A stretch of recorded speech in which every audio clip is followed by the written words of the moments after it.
pas ce qu'il y a dans ma tête. C'est du coton, de la charpie, du chaos, une déchirure. Un uppercut, un point d'interrogation acéré. Du vide et puis du sang. Les liens du sang. Qu'est-ce qui nous lie encore sinon une atroce solitude? Comment on fait? Comment on fait, grand frère? Comment on fait pour estomper l'horreur? La France est en deuil. La France est en guerre. Vendredi soir, au cours d'une nouvelle attaque sur notre territoire, nous avons connu l'horreur et la barbarie. Simplement parce qu'ils se trouvaient là. Simplement parce qu'ils profitaient d'un moment de liberté. Des hommes et des femmes ont péri de façon injuste, victimes de violences aveugles et terroristes. Certains des disparus sont peut-être de nos amis, de notre famille. Celles-ci sont dans le chagrin et l'incompréhension. Notre pays dans la peine et la mobilisation. Encore une fois, c'est la liberté. Notre liberté. Et les valeurs auxquelles nous sommes profondément attachés, qui sont menacées par la haine et le fanatisme d'organisations terroristes. Nous devons être forts et unis face à cette nouvelle forme de guerre, même s'il apparaît aujourd'hui que ce combat sera long et difficile.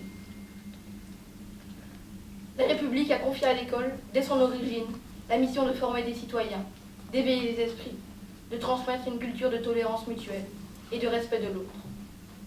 Chaque élève y apprend à refuser la haine, le racisme et la violence pour que le vivre ensemble prenne corps au sein de notre école et au sein de notre société organisée en démocratie.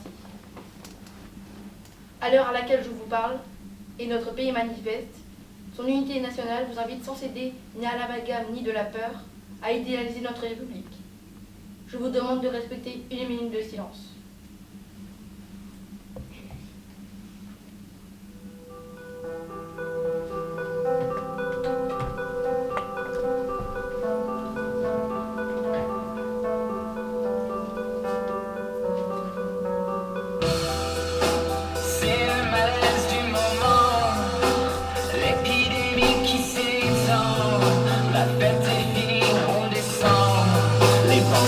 Qui glace la raison, paupières baissées, visage gris, surgissent les fantômes de Madeleine.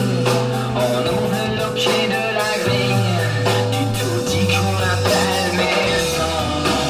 Protect me from what I want, protect me from what I want, protect me from what I want, protect me, protect me.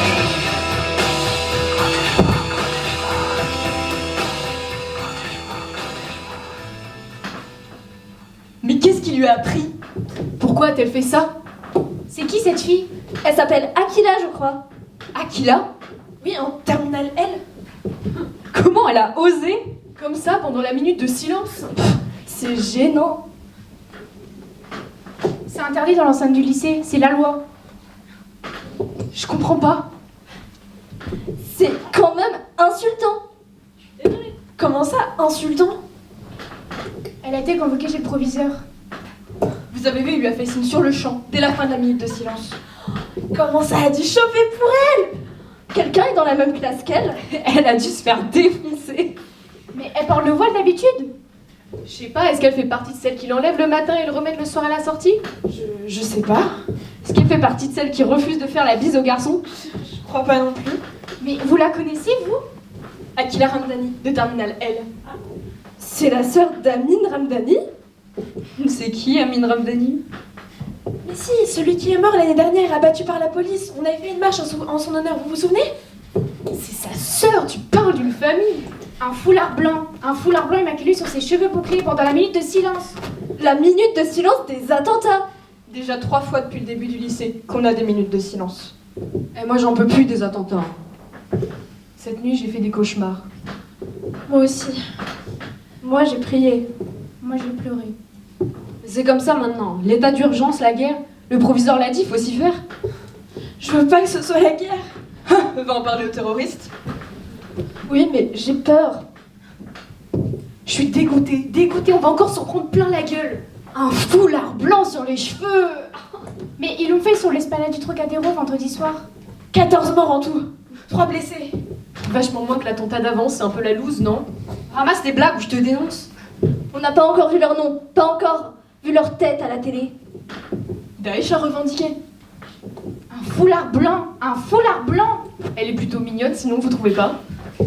Je crois qu'elle a un petit copain surtout. Vous pensez qu'ils ont break-up depuis? Un foulard blanc! En islam, le blanc, c'est la couleur du deuil. Non, non, en islam, le deuil n'a pas de couleur. Et de qui porte le deuil, Akila? C'est de la folie. De l'inconscience. Vous savez ce qu'on dit? Non? Non? C'est énorme. Je l'ai su par la rumeur. Facebook, Instagram, Twitter. Mais non! La rumeur! Celle qui court dans les rues, qui ricoche entre les façades des tours. Hallucinant. Sidérant. Flippant. Quoi? Quoi? Ben, l'un des terroristes du Trocadéro. Il paraît que c'est...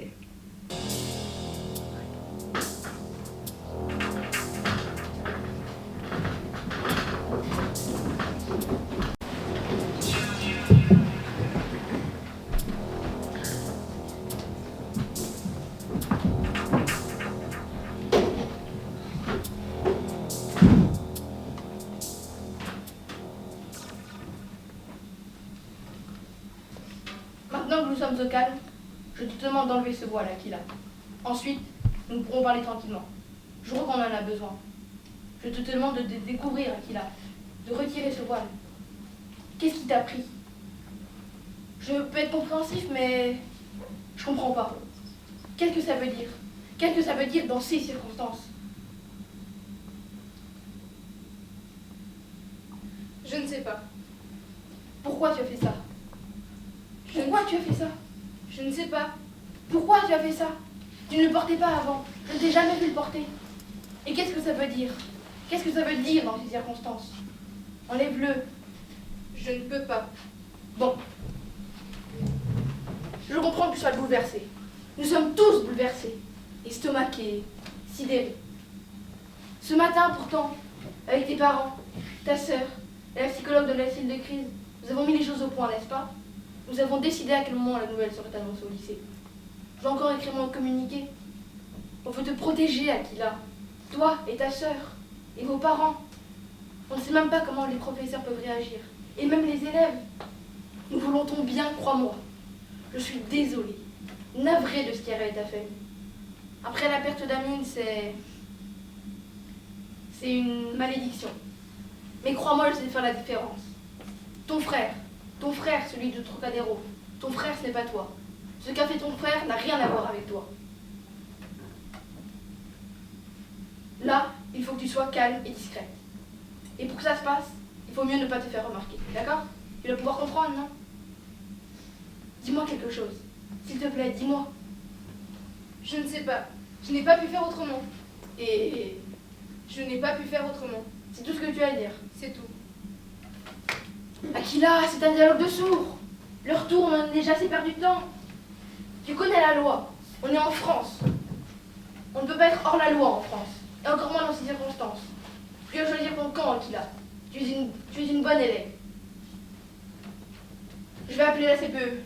Elle va te raccompagner en cours.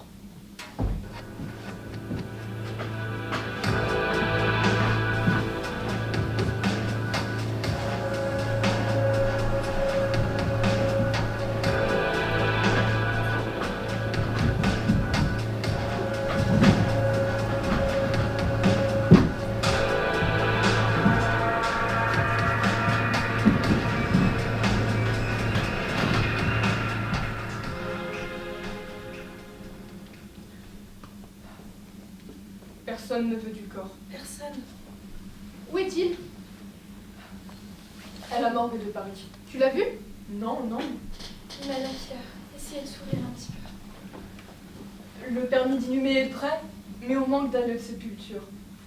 Le maire refuse qu'il soit enterré à Chartres, là où il habitait. Et on pourrait pas demander en Algérie? En Algérie, peut-être qu'ils voudront bien lui trouver une place? Quel sens ça aurait? Il est né ici en France, comme il m'a amené Akila. Comme Amine. Maman, tu pleures Amine et tu ne pleures pas Salif? Parle pas comme ça à ta mère, Akila, c'est déjà trop de souffrance. Et c'est quoi ce hijab sur tes cheveux? Je pleure mes fils, ma fille. Les 2 garçons sortis de mon ventre. Demain, les voisins et voisines seront. Demain, ça parlera sur notre dos. Et je devrais me recroqueviller de honte, affronter les regards. Maman, tout le monde sait que t'es une bonne mère. Que seul Salif a poussé comme une mauvaise herbe, une anomalie, un cafard. Iman, tais-toi. Mais qu'est-ce qu'elles ont à parler à tort et à travers? Un ange, Amine, lui, était un soleil. un ange a serpent poussé dans mon ventre.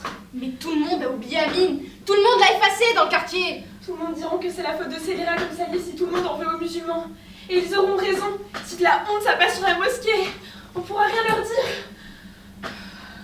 Nous avons toujours été de vos musulmans. Une famille digne et respectable. Mais il nous faut enterrer votre frère. Lui trouver un lieu de sépulture. C'est trop de honte. Il n'y a pas une loi pour ça? La loi dit que le mort doit être enterré dans sa commune de résidence. Mais le maire de Chartres refuse. Il ne veut pas dans sa tombe d'un... Ce maire, il tord la loi. Non mais ils vont quand même pas laisser Salif pourrir à la mort. Gore la loi. En tout dernier recours, la loi dit que le mort peut être enterré sur son lieu de décès. À Paris alors? Au Trocadéro? Dans le cimetière le plus proche, s'il y a un carré musulman. Nous irons donc à Paris pour son enterrement. Aquila, ta mère et moi avons parlé. Nous n'irons pas. Quoi? Où qu'il soit enterré, on n'ira pas. C'est trop de honte et trop de douleur déjà. Tout le monde nous le déconseille, de l'imam à la police. On nous dit faites discrétion, pas de vagues. Et vous acceptez ça? Et vous écoutez tout le monde? Aquila, il n'y a pas de discussion. Ça se fera anonymement, pendant la nuit. Nous y déposerons les restes dans la tombe et ce sera recouvert de terre. Anonymement? Oui, c'est comme ça, Que ça a lieu pour les... terroriste. Vous me dégoûtez. Aquila, tu quittes la table immédiatement et tu vas dans ta chambre. Tu dois respecter tes parents et c'est quoi ce hijab vissé à tes cheveux?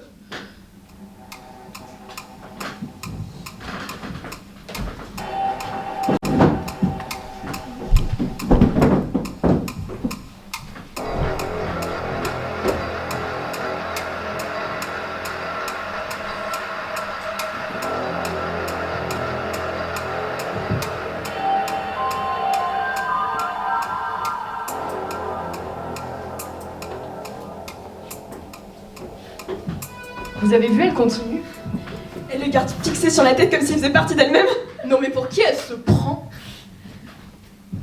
Elle entre et ressort avec devant les yeux des pions pétrifiés. On dirait qu'elle est comme protégée. Pas tant que ça, elle s'est encore fait convoquer chez le proviseur. La prof de philo l'a encore foutu dehors. Ouais, le prof de maths aussi, même qu'il allait lui arracher son foulard. Le prof d'histoire n'a pas bronché, il a continué à faire cours comme si de rien n'était. La prof de lettres a ouvert des grands yeux et en sport, elle est restée au vestiaire. Vous lui avez parlé, vous? Non, mais moi, elle m'impressionne. Moi, elle me fait peur. C'est dégueulasse et injuste pour nous qui devons l'enlever tous les matins à l'entrée du lycée. Pourquoi elle serait privilégiée parce qu'elle a un frère terroriste? Si c'est comme ça, moi je vais remettre ma kippa. Et moi, je vais sortir ma croix? Moi, mon t-shirt Che Guevara. Je suis pas sûre que ce soit religieux ton truc, c'est autre chose. Bah c'est quoi alors? C'est quoi? Bah, En tout cas, moi, je trouve que c'est bizarre qu'il la laisse faire. Encore un coup des services secrets, le nouveau pion. Je suis sûre que c'est un RG. Un quoi? une poucave, une balance, un infiltré quoi. Le proviseur, il a la flippe, hein, il doit pisser dans son froc. Mais sur les réseaux, dans les journaux, il y a presque pas d'infos sur son frère. Moi je connais, mon frangin l'a connu quand il était jeune, Salif Ramdani. Il a déconné en étant jeune, puis il a fait de la prison, puis après il a disparu dans la nature. Ils savent au moins qu'il était en Syrie? Qui t'a parlé de la série? Il était même pas fiché S. Les RG, ils gèrent rien. Moi je sais pourquoi elle est protégée. Bah vas-y, balance. Bah vous savez, Ino là, le neveu du proviseur. Bah c'est son petit copain. Tu déconnes. Dégueu, du favoritisme, du népotisme. Mais vous avez parlé à ce Ino? Je suis sûre ils ont break-up depuis. Hein. Tu te verrais sortir avec la sœur d'un terroriste? La classe. Tu déconnes, l'horreur. Et vous avez parlé à sa sœur? Je me mélange pas à ces gens. Non, moi je lui ai pas parlé. Mais pourquoi, si on leur parle pas, comment on fait pour savoir? Bah vas-y, va faire l'ambassadrice. Mais si on leur parle pas, comment on fait pour comprendre?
Chers collègues, comme vous le savez, notre établissement traverse une phase périlleuse. Malgré de multiples entretiens répétés avec l'élève, ainsi qu'avec sa famille, pourtant coopérative et conciliante, malgré de multiples tentatives de négociation, nous n'avons pu parvenir à un accord. Acquis la Ramdanu, puisqu'elle transgresse la loi, n'est plus autorisée à assister aux cours avec les autres enseignants et les élèves. Mais c'est délirant. Complètement absurde. Et pourquoi nous n'avons pas été consultés plus tôt? Et ceci, tant qu'elle persistera à porter ce voile qui insulte à la laïcité et crée pour notre communauté scolaire un message plus qu'ambigu. C'est antidémocratique. Néanmoins, j'ai fait ouvrir la salle des 13, dans laquelle elle pourra rester scolarisée dans notre établissement et étudier parallèlement sur la garde des surveillants qui seront disponibles. Mais ça n'a aucune logique, enfin, qu'elle en laisse son voile et qu'on en finisse. Mais elle n'a plus rien à faire ici. Conseil de discipline et exclusion. Calmez-vous, s'il vous plaît. Je suis en lien étroit avec le ministère et nous souhaitons que l'élève puisse rester scolarisé dans notre établissement. Mais alors qu'on la laisse aller en cours et qu'elle passe son bac comme tout le monde. Cet élève n'est plus comme tout le monde. C'est une Ramdani, sale engeance. Mais arrête de dire n'importe quoi et toi aussi. On dépasse les limites là. Besoin de défendre ton clan peut-être. Non, c'est pas ça. Toi qu'on devrait exclure. En vertu de la loi, les voilés on les vire. Calmez-vous, s'il vous plaît. La loi a été prise et doit être strictement appliquée.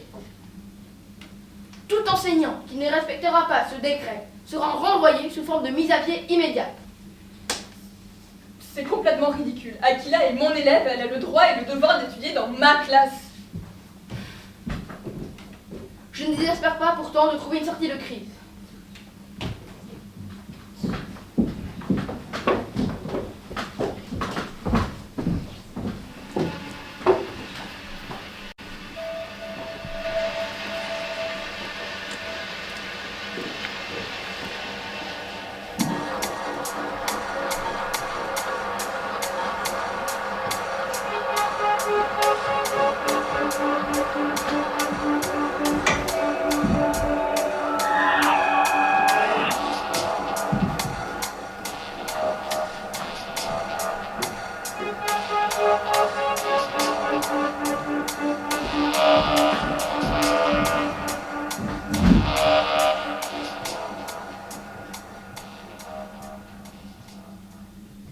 Ici Landry.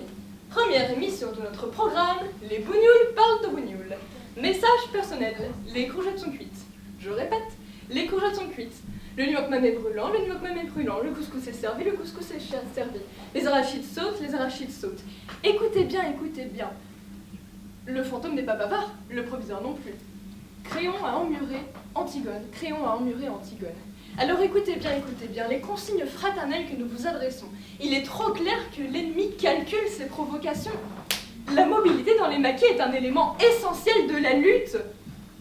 L'heure de la révolte a sonné car Créon a emmuré Antigone, Les sanglots longs des violences du lycée chargent nos cœurs d'une révolte hérissée. Je répète, les sanglots longs des violences du lycée chargent nos cœurs d'une révolte hérissée. Cheveux crépus, cheveux lissés, cheveux couverts, cheveux frisés, l'heure de la révolte a sonné. Les bougnoules parlent de bougnoules, l'heure de la révolte a sonné.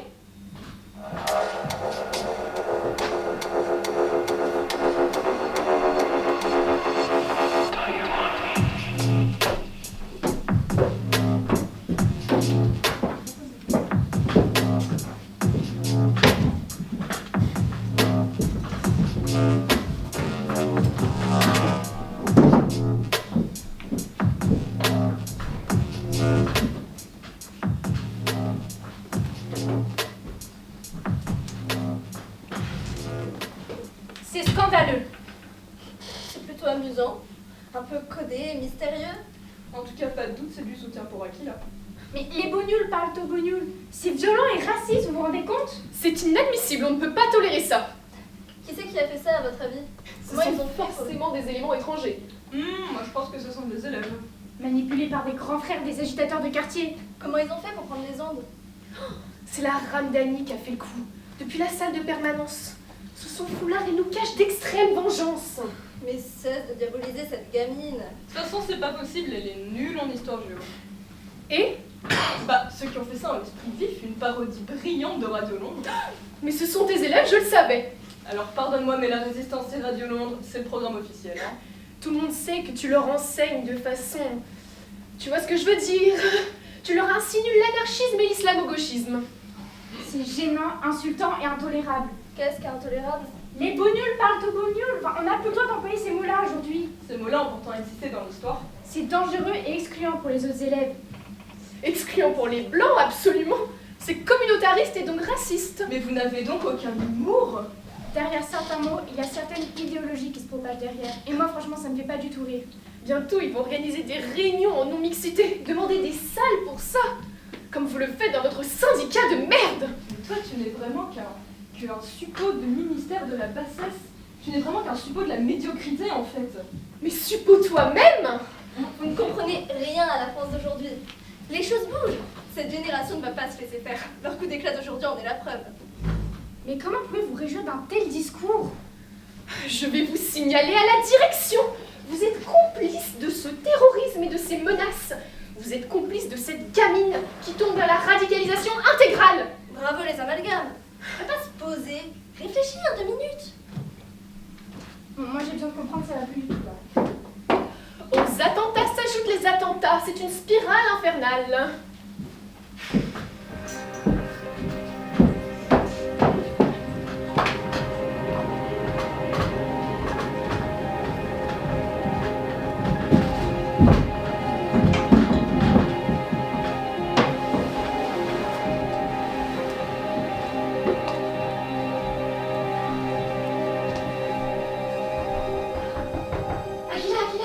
Tu m'entends, c'est moi. Ino? Tu peux entrer? Fais vite, qu'elle se voit. Mais pourquoi tu es venue? Prendre de tes nouvelles. Tu sors plus de ce... Tombeau. On m'y a mis, j'y reste, hein? Akila, t'as entendu ce qui se passe dehors? Non? Une radio pirate a été qui appelle à la révolte, qui prend ta défense contre le proviseur. Ton cher tonton. Mon oncle, c'est un grand abruti, tu le sais très bien. Et il va ramasser la monnaie de sa pièce. Écoute, je sais pas si tout cela me concerne. Qu'est-ce que tu veux dire? J'ai besoin de rester seule, Ino. Tu veux plus me voir? Si. T'as changé. Comment faire autrement? En tout cas, t'es très belle avec ce... Toi aussi t'es beau avec tes cheveux en bataille. Est-ce que c'est toujours possible, même si tu portes ce... Que tu... Est-ce qu'on peut se prendre dans les bras? Oui, on peut. Arrête, arrête. Il y a le goût de mort dans ma salive. Mais non. Si, le goût de cadavre, mes frères. Qu'est-ce que tu racontes? Va-t'en, Ino, j'ai besoin d'être seule. S'il te plaît, laisse-moi. Va-t'en. Va-t'en.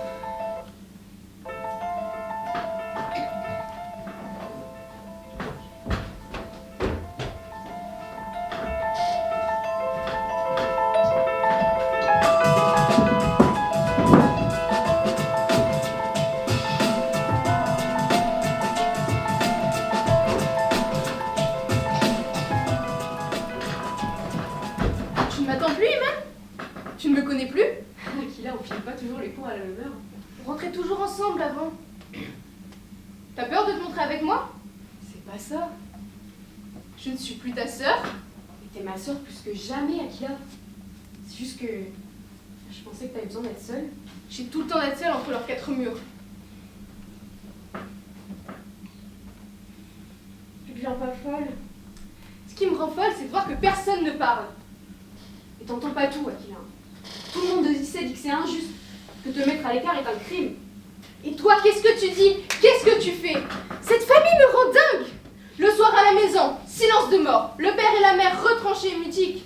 Mais sérieux, les regards se fuient, s'évitent, les ventres ruminent, digèrent du plomb.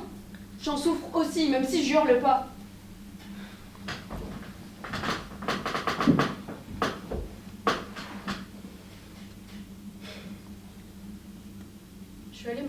sur les tombes, Akila.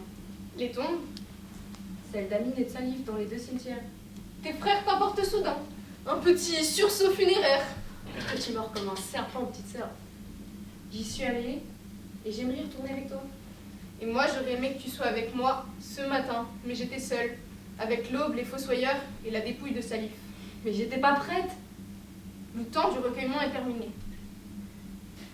Il est temps d'agir. Comment? Puisque je retrouve ma grande sœur, je te propose une action d'éclat. Mais cette fois-ci, seras-tu avec moi dans l'épreuve? Seras-tu avec moi dans l'action? Tes joues deviennent toutes rouges. Ne bavarde pas sur la couleur de mes joues. Il nous faut descendre dans les rues de la cité, poster les questions qui brûlent, enquêter sur les cadavres de nos frères. Mais comment? Il nous faut des mégaphones. Des mégaphones? Oui, pour poser les questions qui brûlent. Tu veux parler dans un mégaphone? Nous le ferons ensemble. Ah non, non, mais je sais pas ce que t'as en tête, mais tu me fais flipper, Akila. On crie pas sa douleur dans un mégaphone. On n'organise pas des manifs dans la rue quand on est sœur de terroristes.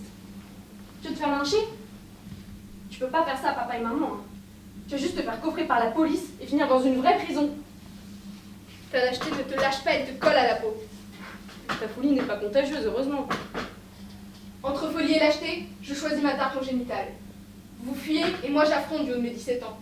Mais au moins moi je n'aurai pas honte devant Dieu. Mais pas Dieu entre tout ça.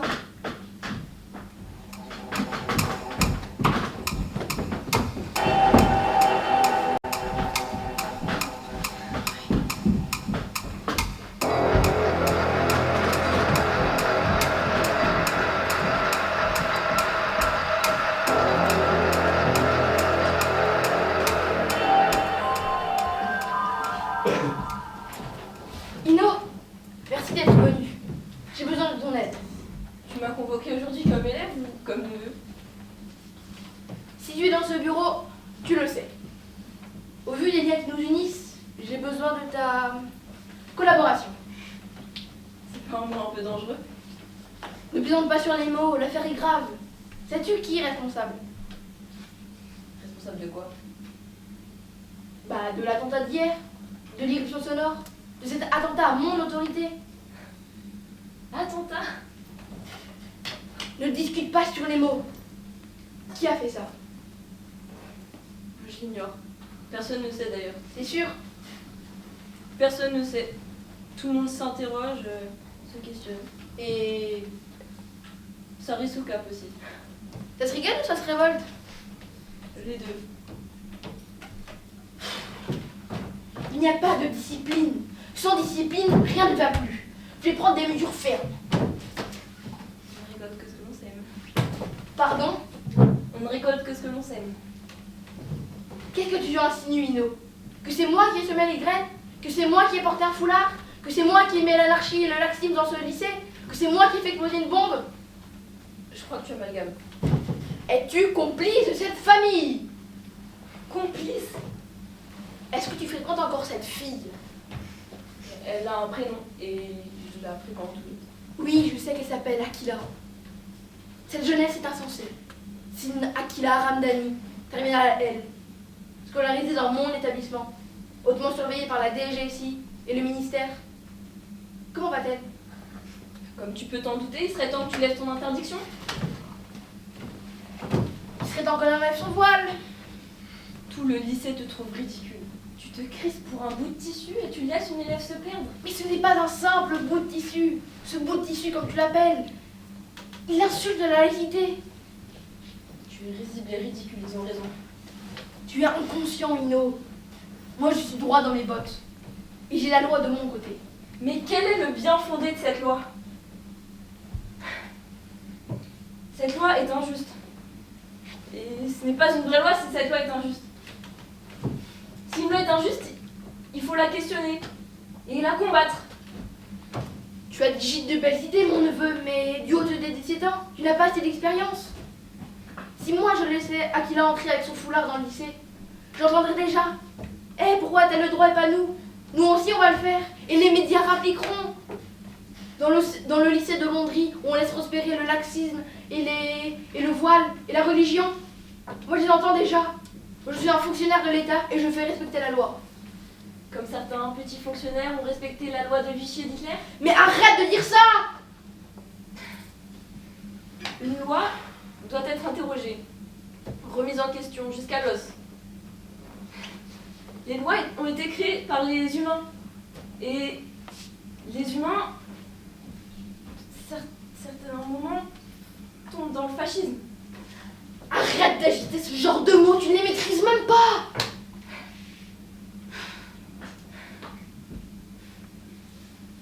Moi aussi, je me suis interrogée. Même si j'ai la fougue de la jeunesse, moi aussi, j'ai lu des livres. As-tu seulement lu la charte de laïcité affichée partout sur les murs du lycée? Non, mais je connais ce viatique par cœur, mais je le répète. Une loi qui est injuste, une loi qui ne laisse pas à des Aquila en cours est stigmatisante. Eh ben vas-y, explique-moi ton point de vue. Est-ce que tu connais les anciennes lois du pays? La République est laïque. Elle est bel et bien laïque depuis 1905.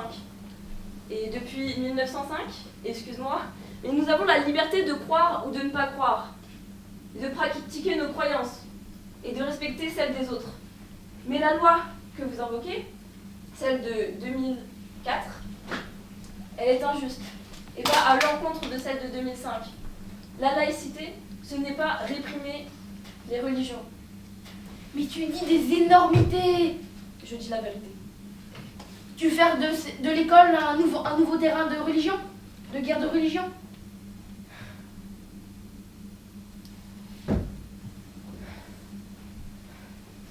Si tu n'étais pas mon oncle, je dirais que tu es un connard. Je suis ton proviseur, Lino. Et mon proviseur est un connard. Je vais te foutre une baffe. Alors vas-y, use de ta violence, Je vais te mettre à l'avertissement. use de ta machine répressive. Fais-toi plaisir, vas-y. Et s'il s'avère que tu fais partie des conspirateurs et des maquisards, tu le paieras très cher.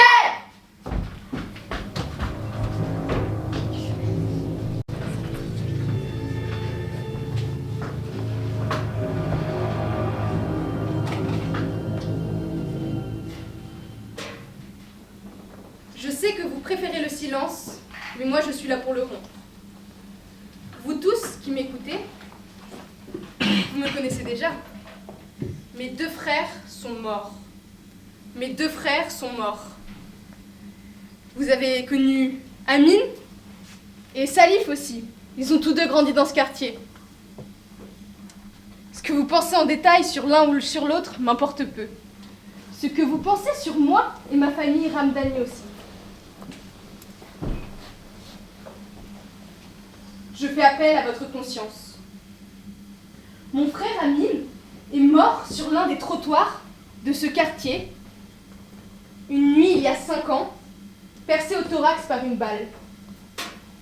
Le policier, le flic qui lui a tiré dessus, a été mis hors de cause. Je sais qu'Amine faisait des bêtises, des trucs louches, mais est-ce une raison pour être abattu? Est-ce une raison pour que l'on vous tire dessus et que vous soyez enterré à tout jamais? La vérité est incomplète et justice n'a pas été rendue. Je ne suis plus cette gamine de 12 ans qui pleure à son enterrement sans comprendre, qui voit ses parents s'effondrer de douleur et de peur, et qui voit son autre frère, encore vivant, bouillir de rage. Cet autre frère est mort aussi. Salif est mort, et en tuant des êtres humains. Le frère fait de la même chair que la mienne est mort en tuant des êtres humains. Racontez-moi ce que vous avez vu en Salif. Quand il était petit, quand il a grandi, à la mort d'Amine et après aussi. Je sais que certains l'ont côtoyé en prison, que certaines ont partagé sa couche. Je sais qu'il vous a volé, trahi, trompé. Mais racontez-moi. Sérieux, on souffre tous du silence. On souffre tous de ne pas savoir et de porter des cadavres sur nos épaules. moi, mes frères, je fais appel à votre conscience. Je n'ai plus rien à perdre.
Ici Landry. Seconde émission de notre programme Les Bougnols parlent aux Bougnols. Nos ancêtres les Gaulois. Nos ancêtres les Gaulois nous ont apporté la civilisation, les routes et l'électricité. Nos ancêtres les Gaulois nous ont apporté la verroterie, l'eau de vie, les poudres et les armes à feu. Nos ancêtres les Gaulois nous ont apporté la pensée et l'instruction. Grâce à nos ancêtres les Gaulois, nous nous rendons à l'école, l'école de la République, l'école de notre avenir, l'école de l'égalité des chances.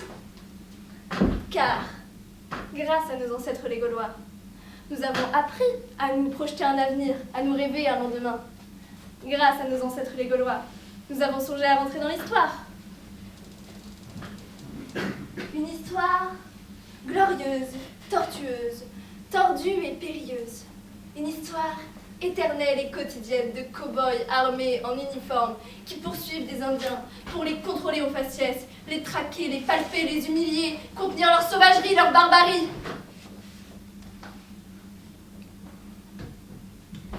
Mais grâce à nos ancêtres les Gaulois, nous avons la chance de l'école. L'école de la chance. Passer le bac, le brevet, le CAP, les BTS et nous envoler vers notre avenir. Et nous allons nous en sortir, oui, nous allons nous en sortir. Car en France, il y a la liberté, l'égalité, la fraternité, le vivre ensemble, l'égalité des chances. Que deviendrons-nous, hein? Que deviendrons-nous? Traders, rappeurs, Uber, chômeurs, footballeurs? Avocats, médecins, procureurs, auto-entrepreneurs, trafiquants, petits délinquants, dealers de shit ou de cocaïne, troubliaux ou terroristes, des espoirs de nos parents ou de la République? Aurons-nous le destin d'Amine ou bien de Salif?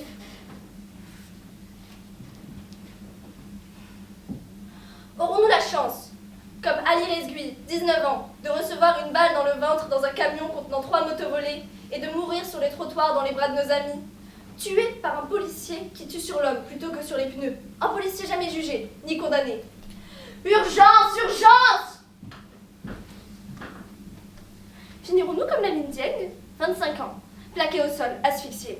8 policiers contre un seul homme, mort dans les fourgons de la police qui l'emmène au commissariat.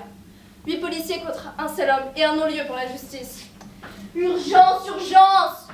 Pour fuir notre terreur des contrôles de police, irons-nous nous réfugier dans un transformateur EDF pour mourir électrocutés, comme Zied et Bouna, 17 et 15 ans qui ne passèrent jamais leur bac? Quel est ce système qui nous traque, qui nous détraque, qui nous fait détaler comme des lapins à la vue d'un uniforme? Urgence! Urgence!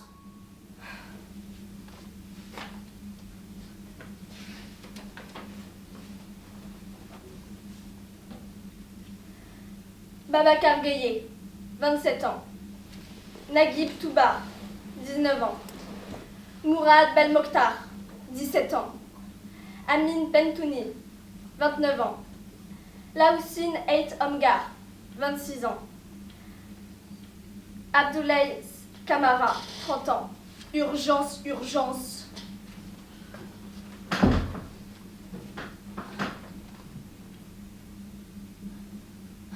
Est-ce qu'on mourra comme eux?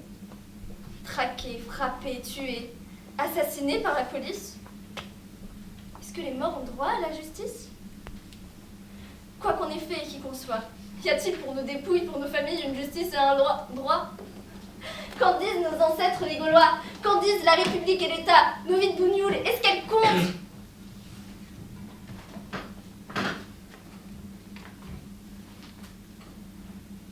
Morad Touat, 16 ans. Tina Seba, 17 ans. Amadou Koumé, 33 ans. Abel Hakim Hajimi, 22 ans. Wissam El Yamni, 30 ans. Adama Traoré, 24 ans. Le nom des morts s'efface, on escamote leur corps. Crimes non jugés, cadavres accumulés, impunité. Les bavures bavent, un cimetière rempli de honte. Urgence, urgence, la police de France assassine! Justice et vérité. Justice et vérité pour tous les morts.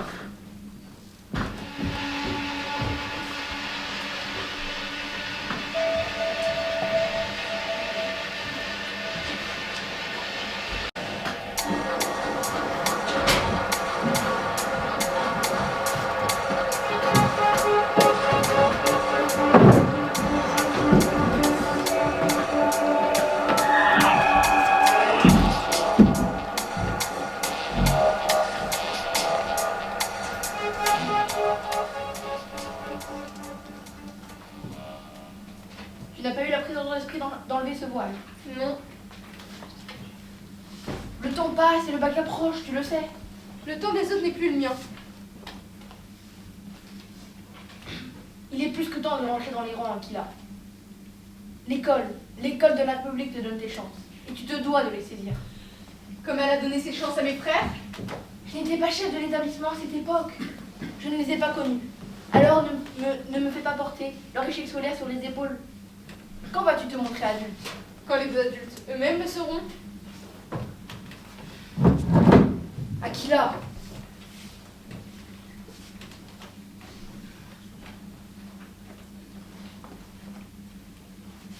on veut te protéger, Akila, d'accord?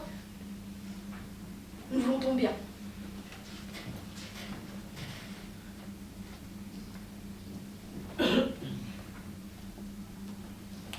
Et alors quoi? Figurez-vous que je n'ai plus le droit d'assister aux cours.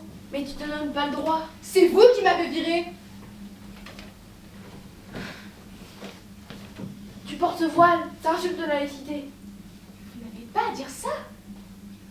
C'est comme parler de mes frères. Bon, ce n'est pas ça être une femme libre, Akila. Ce n'est pas ça, ce n'est pas être sous un voile, cloîtré sous un voile, que tu vas être une femme libre. Mais pour qui vous prenez-vous? Ce n'est pas à vous de décider ce qu'une femme libre. Ce n'est pas à un homme de décider ce qu'une femme libre. Je vous rappelle que le corps des femmes ne vous appartient pas. Et si mon corps appartient à quelqu'un, c'est bien à moi. Akila, calme-toi. J'ai bientôt mis sur la main sur qui sont les maquisards, les pirates des ondes. Je vais bientôt les attraper. Je ne fais pas partie de leur lutte, je m'en fiche bien. Bon. Tu vas te retrouver toute seule. Je ne suis pas seule. Et tu vas te retrouver toute seule avec un garde. Par la DGSI. Un garde qui t'a été ordonné par la DGSI du matin au soir. Et tu vas l'avoir du matin au soir. C'est ça qui te pend au nez si tu ne respectes pas la loi. Le bac de philo est lundi. Et tu viendras au bac de philo dévoilé et avec les autres élèves. J'espère que c'est clair. De quoi tu parles? J'étais dans la salle de permanence. Je priais et il est venu me visiter. Le fantôme de Salif. Non mais tu te délires. Mais je te jure qu'il était là. Mais ça m'intéresse pas. Écoute, je veux plus entendre parler de tes hallucinations, ni de Salif, Akila. Je pars, raconte-moi plutôt ce que tu sais, ce que t'as appris sur Amine, dans la vraie vie. Je me sens seule, Iman. Si seule. Pour Amine, les choses commencent à s'éclaircir. J'ai le nom du policier de la BAC qui lui a tiré dessus. J'ai le témoignage de voisins qui, à leur fenêtre, ont vu le coup partir. J'ai aussi le témoignage des jeunes qui traînaient avec lui. Ils m'ont juré qu'ils ne participaient pas à leur trafic. Il était juste là, au mauvais endroit, au mauvais moment. Il était était là. Les flics ont débarqué, le ton est monté. Il s'est interposé et le flic lui a tiré dessus parce qu'il a paniqué. À l'époque, ils ne voulaient pas témoigner. Ils avaient peur de finir en prison à cause de leur trafic, mais maintenant ils sont prêts. C'est dingue. Quelle lâcheté. Il y a un temps pour tout. Et maintenant, il est temps de réouvrir ce dossier. T'en as parlé à papa et maman? À l'époque, ils n'ont rien fait et maintenant ils sont âgés et fatigués. Ils craignent la honte et le scandale. Ils ne vont rien faire. C'est à nous de le faire, Iman. À nous de porter ça. C'est une entreprise colossale. Et d'autres l'ont fait. Des Awa, des Amal, des Ramta. Mais elles n'ont pas notre âge, Akila. Elles ont fait leur vie avant, travaillé, fondé des familles. Nous, on est tout juste au seuil de nos vies de femmes, on a tout à construire. Et puis elles ont pas un frère terroriste. Tu te défiles? Mais de quelle vie veux-tu, Akila? Hein? Une vie masochiste, consacrée à des frères morts? Moi, j'ai besoin de respirer, moi, tu vois? De pas avoir leur cadavre coincé dans la tête en permanence. La fuite et l'abandon? Mais tu te voiles la face, Iman. Et alors? Juste envie d'échapper à toute cette horreur-là. Je te le dis à toi, dès que j'ai mon diplôme, je me débrouille pour partir dans une autre ville. Ou à l'étranger, là où personne ne connaîtra mon nom. Mais Iman, où que tu ailles, il y a des milliers de kilomètres. Les ennuis se suivront. Tu veux être sainte et martyr? Vas-y. Moi, je te suis pas là-dessus.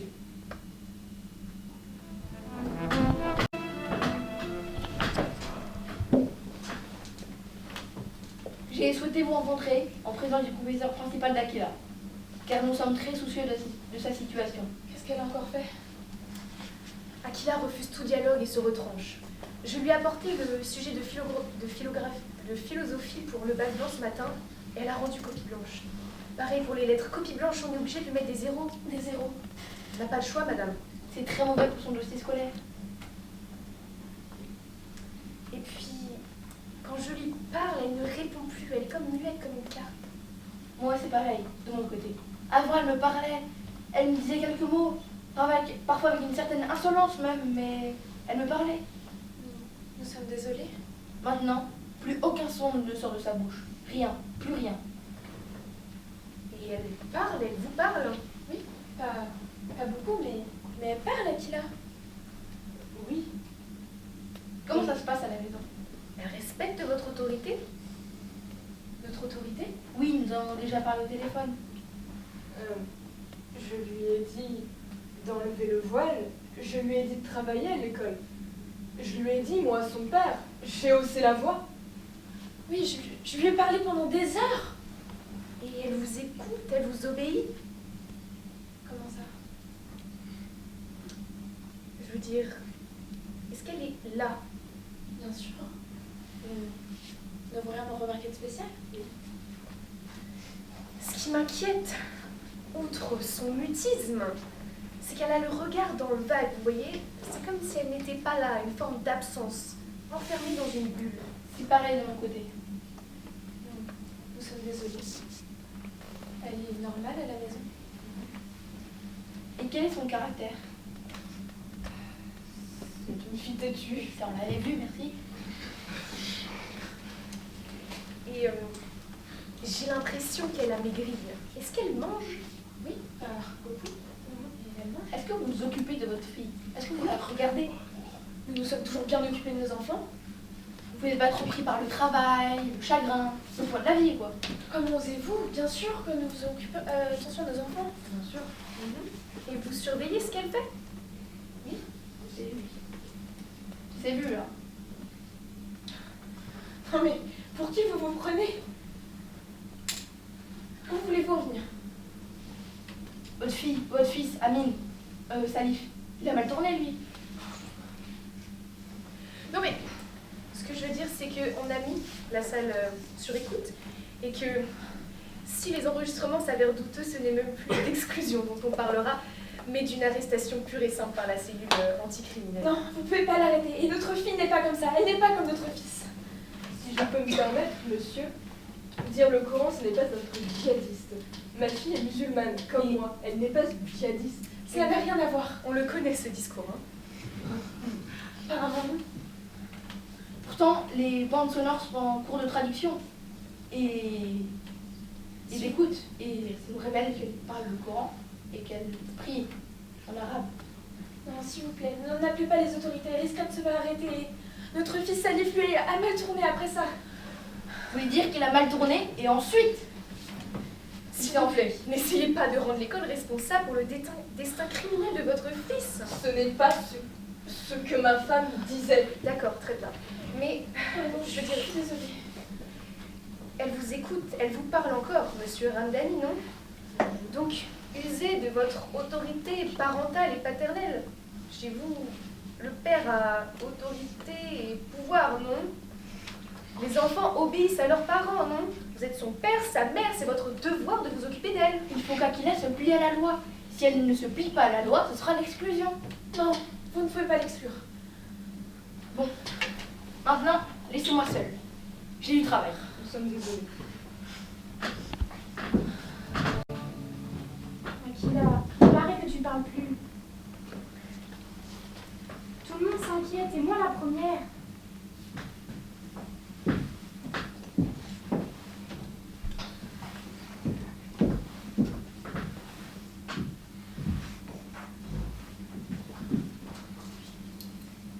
Je t'ai toujours connue vive, mordante, intelligente, dans tes copies d'anglais comme dans tes prises de parole. Tu nous manques, Akila. Tu sais, j'ai une fille de ton âge, Naïma. Elle me fait du souci parfois. Tu es déjà allée en Algérie? C'est un très beau pays.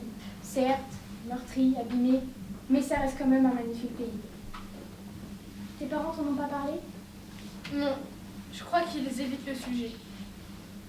Tu sais, maintenant, et surtout dans les campagnes, les femmes sont obligées de le porter. Si elles enlèvent, les hommes les regardent avec un regard noir.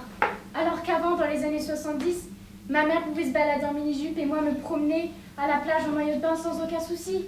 Mais maintenant, c'est plus possible du tout. Tout est contrôlé par les barbus islamistes qui ont massacré des populations entières dans les années 90. Mais tu es au courant de cette décennie noire qu'il a? Non, je crois que mes parents ont peur d'en parler. Une guerre civile sans nom, des villages entiers détruits par leurs plus proches voisins. Mais on vous apprend pas ça en histoire. C'est vrai. Alors tu vois, quand je vois ça sur tes cheveux, et moi je pense à mes tantes, à mes cousines qui ont été obligées de le mettre, ça me fait mal au cœur. Mais la France, c'est pas l'Algérie, et moi, personne ne m'a forcé à le mettre. Je sais, mais tu es d'accord qu'on cache nos corps, nos cheveux, nos artrées au regard des hommes? Tu es pour cette loi, Akila? Mais je me fiche bien de leur loi. Si les hommes, ils veulent nous dévoiler pour se rincer l'œil ou juste nous mettre dans la norme, le moule, ben c'est leur problème. Mais moi, personne ne me force, je fais ce que je veux. Mais tu envoies un signe de soumission aux femmes archaïques et patriarcales. Mais vous aussi, vous envoyez un signe avec vos cheveux coiffés comme ça, votre maquillage, vos talons, votre tenue. Mais c'est votre choix, moi je vous juge pas. Je le fais pour moi. Alors nous sommes pareils. Non, Akila, je dois te dire que tu peux très bien rendre honneur à tes morts sans devoir le porter. Le Coran, il dit... Arrêtez, je connais le Coran. Akila, est-ce que tu penses aux jeunes femmes qui sont en Arabie Saoudite, en Iran, en Algérie, qui elles sont forcées de le mettre? Si elles ne le mettent pas, les hommes les tuent, les massacrent. Mais cessez d'être égoïste. Et vous êtes solidaire peut-être? Ou juste à la botte de votre supérieur hiérarchique? Mais ne dis pas n'importe quoi, je te parle de femme en femme, d'algérienne en algérienne. Je suis française. Ça me brise le cœur de te voir avec ce foulard. C'est votre problème. Akila, tu es dans un pays libre, tu n'es pas obligée de le porter. Mais c'est justement parce que je suis dans un pays libre que je m'habille comme je veux. Donc en fait, pour toi, être dans un pays libre, c'est de rester pourrir dans cette salle de permanence? Oui. Coupé du monde? Tu es aussi têtu qu'une mule.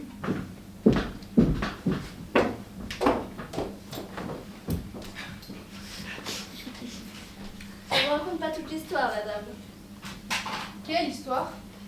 L'histoire de l'Algérie. L'histoire du gros bordel que tu portes sur la tête, peut-être. Quoi?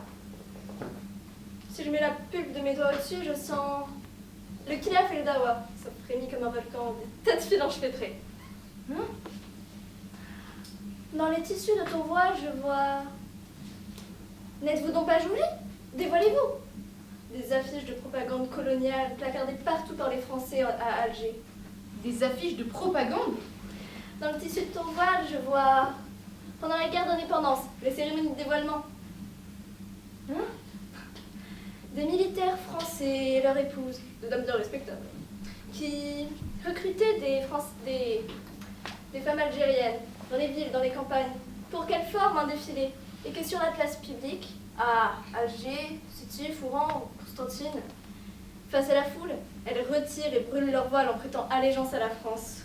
Mais c'est totalement tordu. Ils sont forts pour ça, les Français. Si tu veux en savoir plus, il faut que tu lises autre chose que le Coran. Tiens, Vous êtes vraiment femme de ménage, vous? l'autre femme ne le sait pas encore. Mais ça va bouger bientôt à Alger. Du grand nettoyage de printemps dans l'air.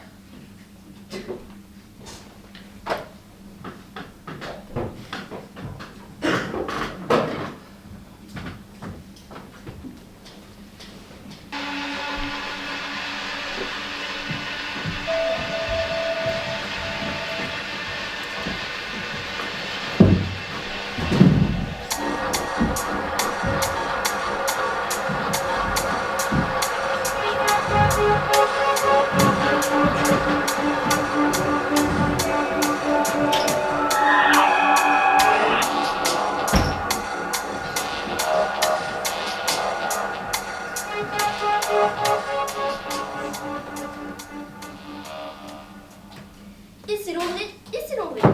Troisième émission de notre programme, les Bougnoules parlent de Bougnoules. Émission spéciale dans notre lycée de Landry. Un lycée niché au cœur d'une zone urbaine très sensible.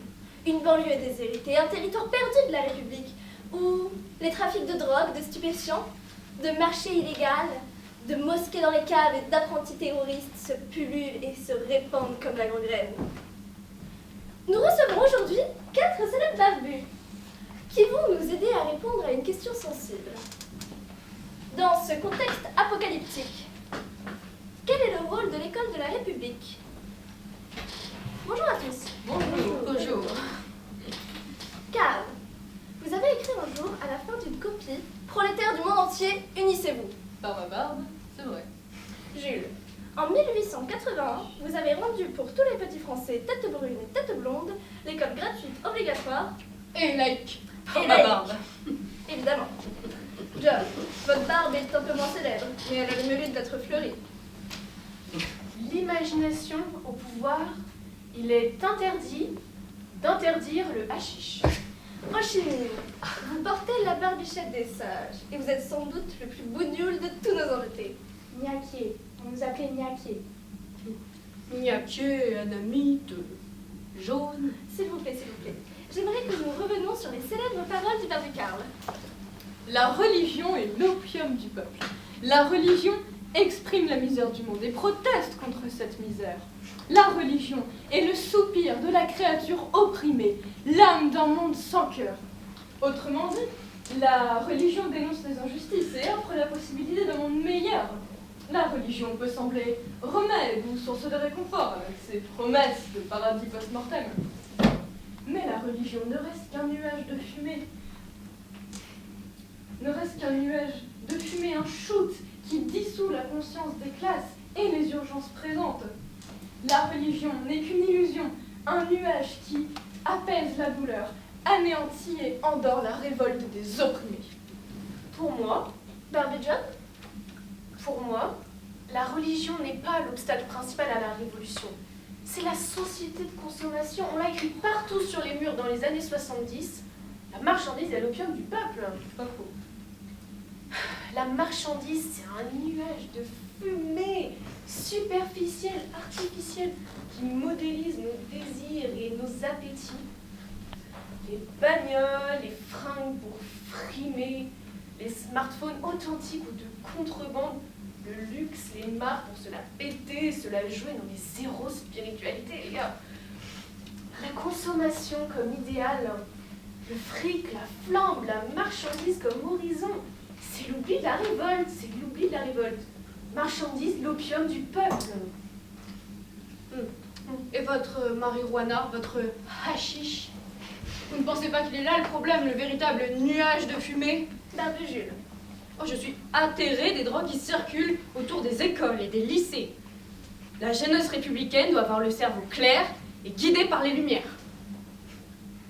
Nettoyons Karcher. Pardon? Votre discours du 28 juillet 1885. Oui. Mais il était super. Merci.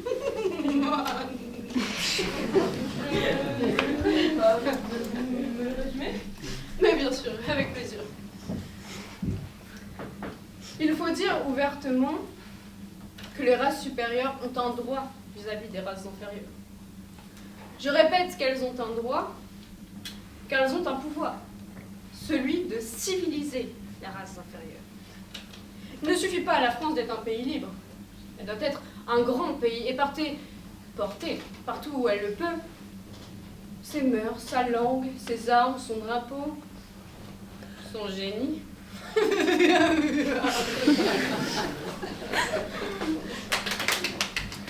Merci. Émission spéciale dans notre lycée de Landry, zone urbaine très sensible. Aujourd'hui, avec l'aide de 4 célèbres barbus, dont l'illustre fondateur de l'école laïque française, nous tentons de répondre à la question suivante. Quel est le rôle de l'école de la République aujourd'hui? Nous politiser? Nous patriotiser? Nous civiliser? Ou nous rendre plus performants économiquement? Barbumine, qu'en dites-vous? La question que je poserai est la suivante. La République française est-elle dans ses fondements les plus intimes coloniale? Je ne vous permets pas. La France considère-t-elle ses quartiers populaires comme les considéraient jadis ses colonies? Territoire sauvage, incontrôlé, qu'il faudrait peut-être justement contrôler, civiliser, contenir. Enfin, je laisse ces questions ouvertes, hein. Mais je voudrais quand même revenir sur l'opium et le peuple. Vous dites vouloir civiliser les races inférieures en créant des chemins de fer, des écoles. En 1922, en Indochine, la vérité c'est que pour à peine 18 000 villages, votre administration a seulement créé 10 écoles. Oh. Ah, contre un débit de 1500 alcool et opium, monopole d'État français. Ah. Chaque sujet indigène doit acquitter son impôt. Limitation de consommation d'alcool, limitation de consommation d'opium, sous peine d'être fliqué et matraqué. On assassine des indigènes, de l'alcool et de la drogue pour mater les résistances. On tue à petit feu. Vieilles méthodes occidentales, vieilles méthodes européennes. Vous réduisez notre œuvre. La colonisation a apporté d'immenses bienfaits. C'est l'opium utilisé contre le peuple. Pardon?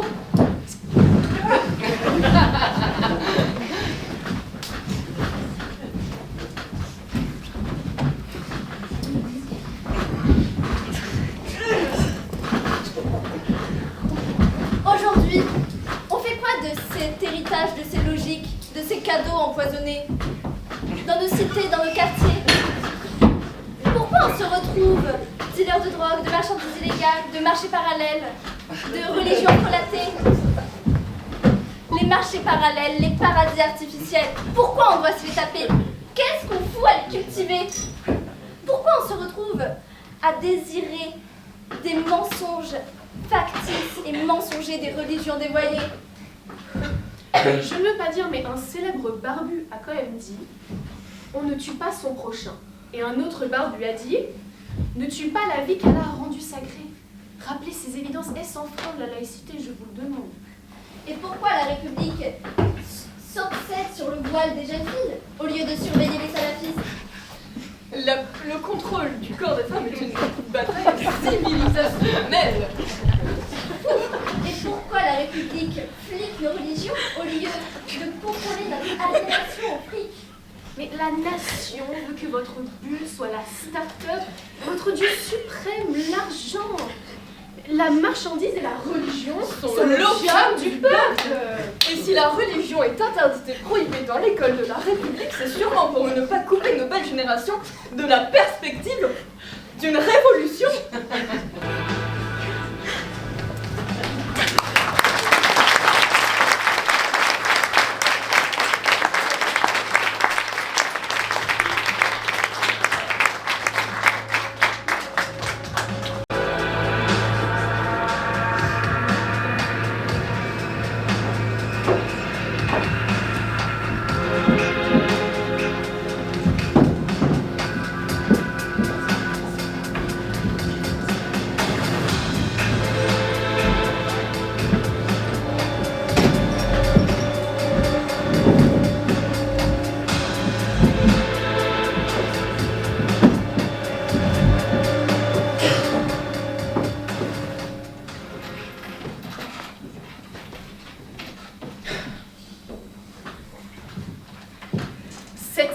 coffret de Radio Pirate n'a toujours pas été démantelé. Mais que fait le proviseur? Il est débordé. Il a la DGSI sur le dos avec l'affaire Akila Ramdani. C'est un gloubi-bouga inepte. Il ne respecte rien, même pas l'art de la parodie. C'est drôle, intéressant. Moi j'aime bien. C'est confus, ridicule et empoulé. C'est original, ironique, je mettrais un 16 sur 20. Et moi un 0 pointé. Ça va, les querelles de bac à sable? Vous pensez qu'Akila sera renvoyé? Ça en prend le chemin. Ça rend malade, cette histoire. Il y a quelque chose qui tombe pas rond. Elle a arrêté de travailler, elle a cessé de parler, elle a prié dans la salle de permanence. Les enregistrements l'ont réveillée. Révélée, cela n'est plus possible. Si elle avait été autorisée à aller en classe avec les autres, ça serait jamais arrivé. Hein. Elle n'a qu'à enlever son foulard. Laïcité, laïcité. Moi, au début de ma carrière, avant la loi de 2004, il y avait des élèves qui venaient en cours avec le voile, hein, ça posait aucun problème. Ils allaient en cours, passaient des examens. L'école était déjà laïque, à ce que je sache. On tolérait ce qui est devenu illégal. La laïcité s'est affirmée, renforcée pour notre plus grand bien. Tu parles, la laïcité a été dévoyée. C'était dans la foulée du 11 septembre après. Hein. C'est l'école qui doit être laïque, pas son public. C'est à nous, fonctionnaires de l'État, d'être neutres en termes religieux comme politiques, pas nos élèves. Si on laisse les élèves s'exprimer sur la religion ou la politique, c'est la porte ouverte au grand n'importe quoi. Ils n'ont pas la maturité. Tu sous-estimes leur intelligence et leur libre arbitre. Et puis, cette loi, elle a été conçue pour sauver les jeunes filles voilées de force par leur père, par leurs frères. C'est un fantasme. Et la plupart du temps, c'est les jeunes filles elles-mêmes qui décident de le porter. Et puis, quand bien même il s'agirait de les sauver, quoi de mieux que de les laisser aller en cours? C'est là qu'elles peuvent s'émanciper. Vous n'avez rien à dire.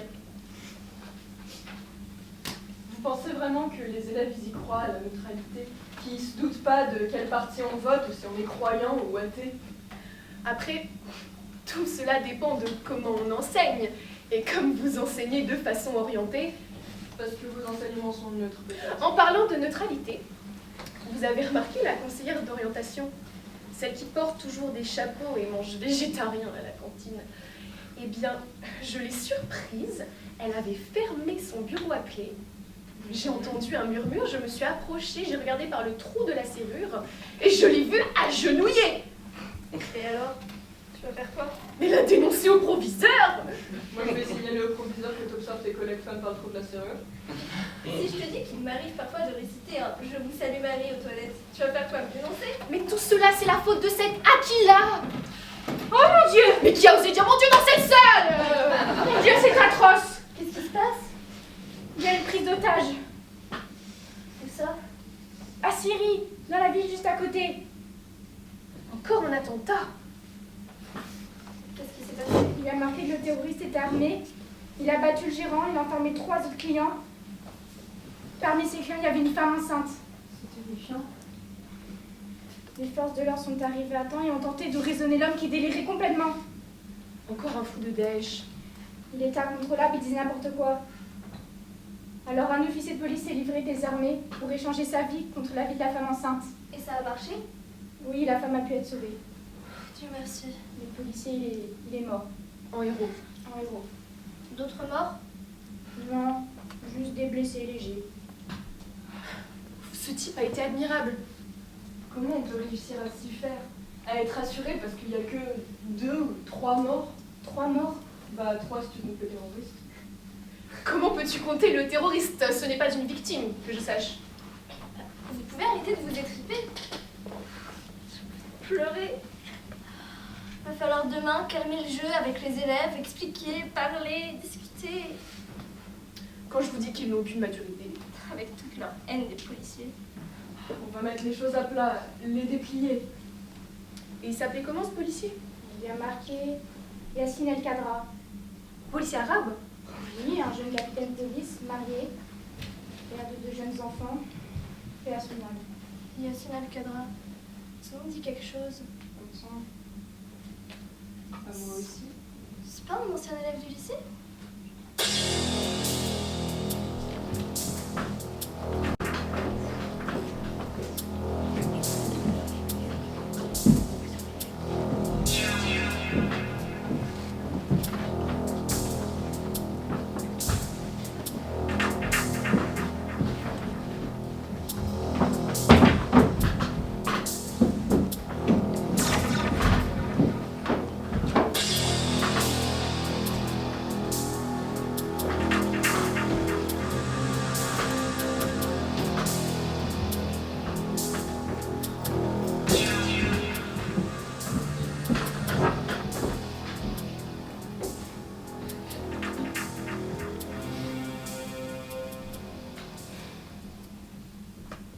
France est en deuil.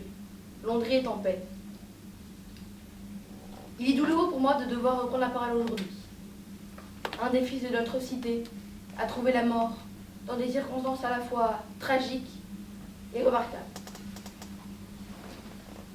Ce jeune capitaine de police, Yassine El-Kadra, s'est livré, abandonnant ses armes, à un dangereux terroriste. Il a fait par la même occasion sauver l'une de ces femmes et sauver la France. Cette femme était enceinte et attendait un jeune enfant. Elle était aux mains d'un dangereux terroriste, avide de mort et de néant. Il s'est livré, abandonnant ses armes, sans peur et sans hésitation. Il sentait sûrement qu'il avait rendez-vous avec la mort, mais il a accompli son devoir de citoyen en héros. Yassine El-Kadra a été élève de notre lycée, a passé le bac dans cet établissement et a habité dans ce quartier. Certains professeurs, certains habitants se rappellent de ce jeune homme, souriant et serviable. Je n'ai malheureusement pas eu la chance de le connaître. Il a commencé en faisant carrière dans la police. Il a commencé à être agent sur le terrain, puis a gravi les échelons, jusqu'à devenir lieutenant, puis capitaine de police. Il était marié et avait 2 jeunes enfants. Je vous demande de respecter 1 minute de silence en hommage à Yassine El-Kadra.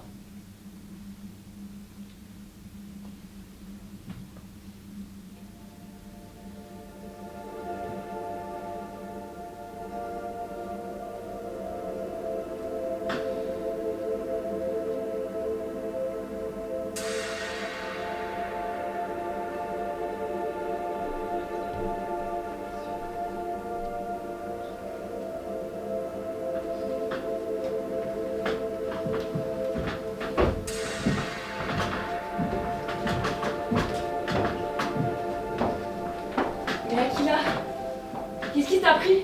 J'ai pas pu faire autrement. T'as forcé? Personne, Ino, personne ne m'a forcé. J'ai fait ça pour moi et ma famille. J'en peux plus, Ino, je pète les plombs. Quelle humiliation, c'est terrible. Akila, j'avais envie de foutre un poing dans sa gueule à mon oncle. Mais tu n'as rien fait. Tu m'as laissé là, entre mon père et ma mère, à côté du proviseur, devant tout le monde me dévoiler. J'avoue, j'ai été lâche. Et toi aussi, t'as enlevé le foulard, le drapeau de notre lutte. Mais je me fiche bien de votre lutte, Ino. Je suis pas votre égérie, je suis pas votre héroïne. Ah non, mais c'était atroce. C'était terrible. Mais tout est atroce, Ino. La mort d'Amine, la mort de Salif et des gens qui l'a tué. Là, la mort de ce Yassine et les attentats.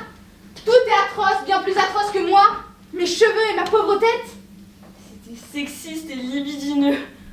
C'était juste une cérémonie de dévoilement. Une cérémonie de soumission comme à Alger. De quoi tu parles? Pas envie de t'expliquer. De toute façon, t'as renoncé. T'as abdiqué. Et tes frères alors? Pour Amine, les choses se sont éclaircies, mais personne ne me suivra pour l'instant. T'as vu mes parents? Et Amine est pareil, à peu de choses près. Non, si je veux essayer de lui rendre justice, il faut que je passe mon bac, que j'ai cette fichue majorité, et que j'attende que le temps passe, que l'ombre de Salif s'estompe. Et Salif alors? Des gens, je n'ai rien appris, à part ces conneries, ces trafics et la prison. C'est d'ailleurs là-bas que les choses se sont gâtées. Là-bas qu'il a rencontré ses mentors qui l'ont écervelé, qu'il est rentré dans le réseau pour partir à l'étranger et devenir un monstre. Il est venu me visiter, tu sais. Quand il est venu, il m'a hurlé dessus. C'était atroce. Il m'a dit qu'il avait essayé d'aimer la France après la mort d'Amine, mais qu'il n'avait pas réussi. Il m'avait dit qu'il détestait la France, la police, sa famille, Dieu, et qu'on pouvait tous crever. C'était un être érultant de haine. Non, Ino, j'ai beau avoir enterré son corps, son esprit n'est pas tranquille. Ou bien c'est moi. Ou alors c'est la France qui est pas tranquille, Akila. Mais Ino, Je peux plus rien. J'ai fait tout mon possible pour l'instant. Mais je suis épuisée. Oui, je suis en colère. Oui, je suis énervée. Je suis triste, mais je peux rien faire de plus. Nous, on a envie. J'ai failli y passer, Ino. Je les ai tous vus m'appeler. Mes frères, la foule, les esprits enragés.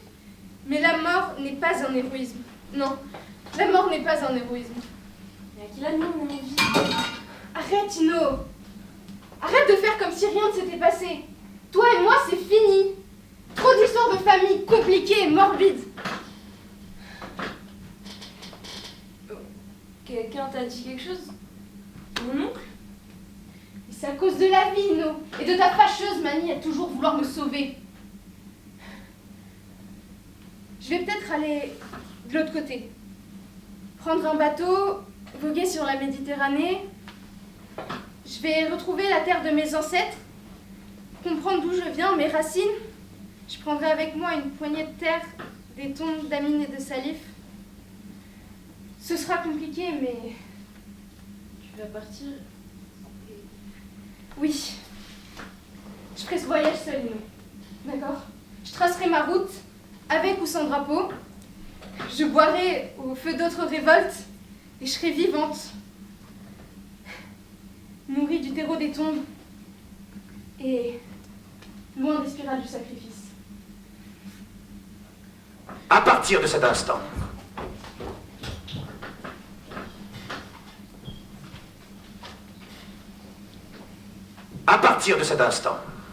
la liberté sera quelque chose de vivant, et sa demeure sera pour toujours le cœur de l'homme.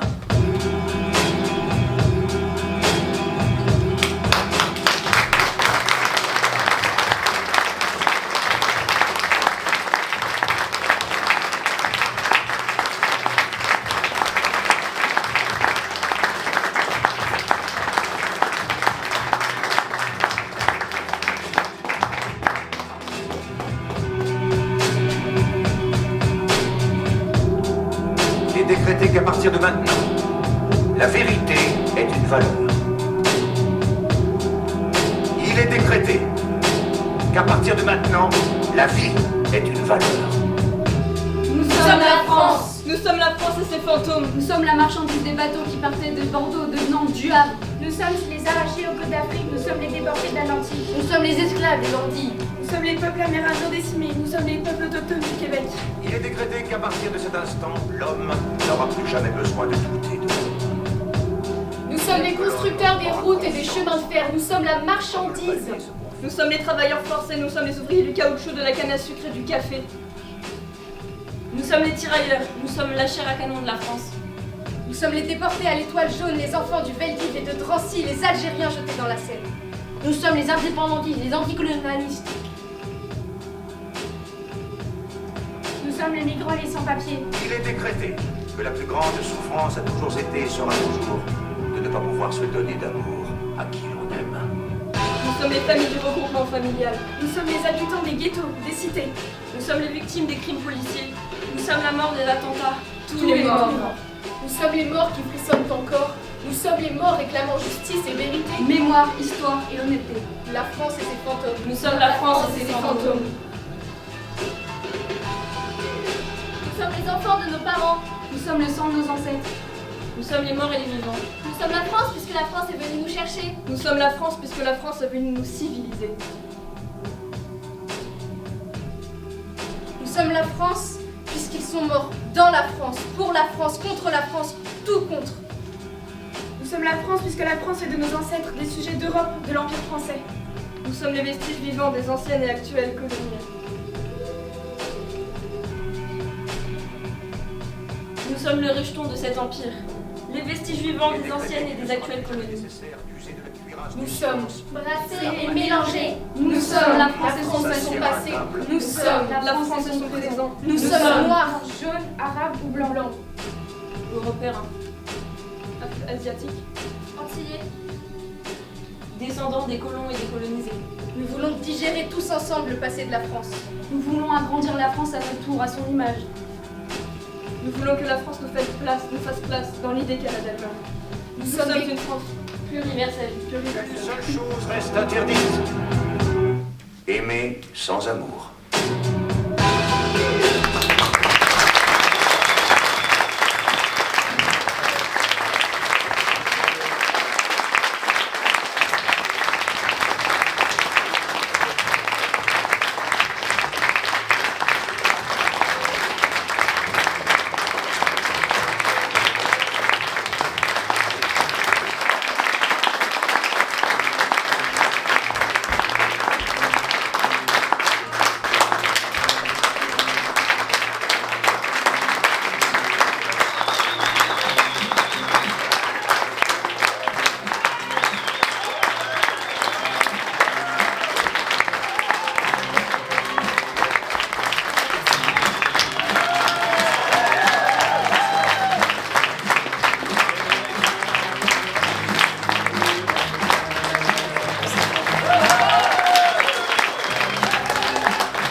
Merci à la MJC de nous accueillir toute l'année.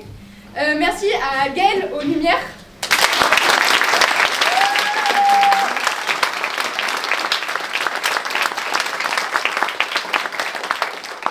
Et surtout un grand merci à Anne, notre prof, et Mia, notre metteur en scène.